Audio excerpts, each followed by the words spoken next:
congregation. And there's a chance for you tonight to hear a little bit about some people who work in conservation.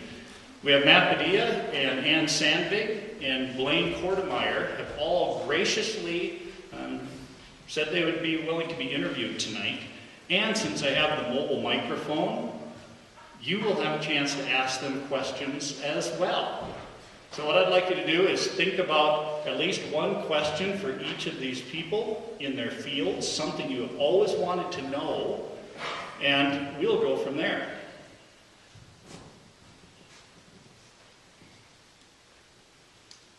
I feel a little bit like Johnny Carson, too. You don't look like Johnny. Why don't you each take a mic? We're just going to move. And then when you talk, you can just talk right into it.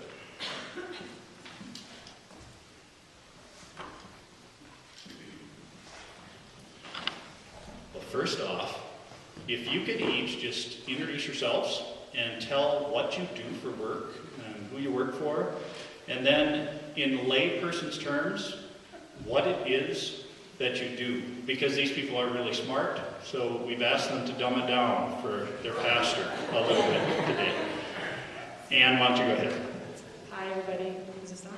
It's on. You're good. My name is Ann Sandvig. I am an environmental engineer. My actual job title is senior associate, but that means nothing. For the last 23 to 24 years, I've worked in the area of drinking water quality. So I help cities and water utilities keep their water clean so that it's safe for people to drink. And I work with the EPA to make sure that they have regulations that will protect public health. Thank you, Ann.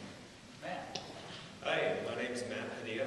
I am an archaeologist. I work for the Forest Service here in Custer. And I've been working for the Forest Service for about 10 years now. And pretty much what I do is the forest is a very active place. A lot goes on, as you all know. And so pretty much my job is to look at the things other than the trees. So I look at all the past all the remnants of the past of all the actions and all the things that are important to the people. The Native Americans, the local ranchers, pretty much anybody who has an interest for anything dealing with people. That's what I look after. Good evening. My name is Blaine Kortemeyer. I'm a park ranger, deputy director of interpretation of Mount Rushmore National Memorial, as well as a number of things, including being on the road access team. My job at Mount Rushmore is to help visitors through our seasonal staff, coach them and help them present programming that helps the visitor connect to Mount Rushmore on a personal level. Through the programming that we do and the interaction that we have with the visiting public, basically we're the caretakers of the history of that place. Among other things, I also get to, I'm lucky enough, thankfully, to be on the road access team, so I get to descend over the sculpture and fix the cracks and examine the sculpture very closely to help make sure that it, and I know you're thinking it's made of granite, what else can you do? But there are lots of cracks in the sculpture that I help fix and maintain. Okay, that's all really cool stuff. Panelists give one specific example of how their Christian values have affected their vocation. That's from the head of our stewardship committee.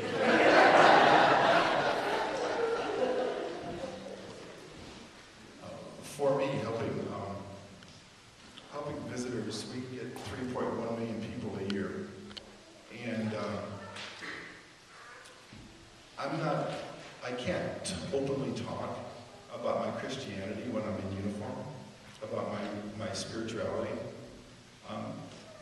But when I deliver talks to, 3,000 people a night in the amphitheater, I deliver a talk there. This is my talk I've delivered since I've been there for 10 years now.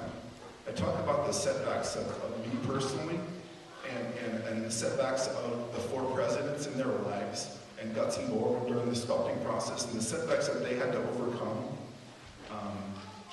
in their life to eventually those setbacks would eventually become things that they have that are worthwhile in their life, that they're proud of. Lincoln's loss of so many elections that he probably couldn't count. Borgum's problems with the first Jefferson Accords, which was to Washington's right, and how their setbacks eventually evolved within them as they overcame them to be strong, solid things in their life. And I think that's a Christian thing. And honestly, I was walking down the Avenue of Flags after I gave an evening program one night, and a person grabbed me and said, "You're a Christian, aren't you?" So they saw it. They understood. And that was pretty moving for me.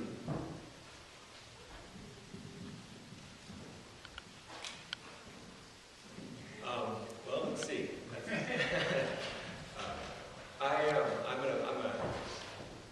I'm an archaeologist, but I'm also a public employee. And so I very much feel that my job is to listen to people. It's to make sure that they have a voice, that their voice is heard. And to do everything that I can to portray that to others, to make sure that their voice is heard through the wonderful reports that archaeologists are greatly known for writing. And I just think that a good Christian is one who listens, one who has empathy. And I see that one of the key aspects of my job is to make sure that the government, the federal government, has empathy for the people, the people that set them there, that pay the bills, that have them there doing this wonderful job that I get to do every day.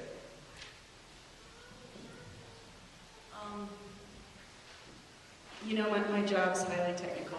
I mean, I look at data all day. I write technical reports. I love doing it. I mean, it's fascinating.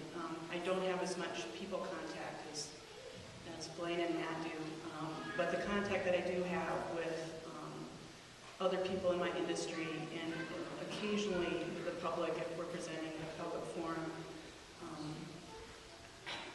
I feel I feel like my work is so important, and even with the minutia and the detail of it, every day I feel like it will ultimately make a difference, because if I didn't feel that way, I wouldn't do it. And even if, what I've been working on for the last several years is to reduce the amount of lead that's in drinking water. And I know that we've done that, and I've seen evidence of it. So that's sort of a technical way of looking at, how you bring your Christian values to your work, but I think it makes a difference, and I think we as Christians are called to make a difference.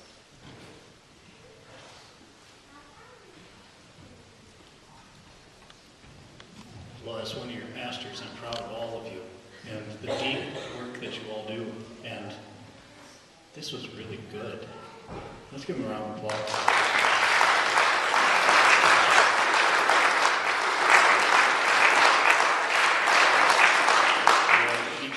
Gifted and valuable part of this community. And one of the things we talk about, the purpose of churches is to help you be strengthened to go out and do the work that you need to be doing. A piece of what we do is in this room, but the church is us gathered together, and the work of Christ is done as we go out of this place. And we are strengthened as we come together and hear each other's stories. So thank you for letting us get to know you in a very public way. And this took courage, and I appreciate it, and we all appreciate it. Next week, we're going to talk about people who work with numbers and with money, and that will be a good conversation as well. Let's hear one more round of applause.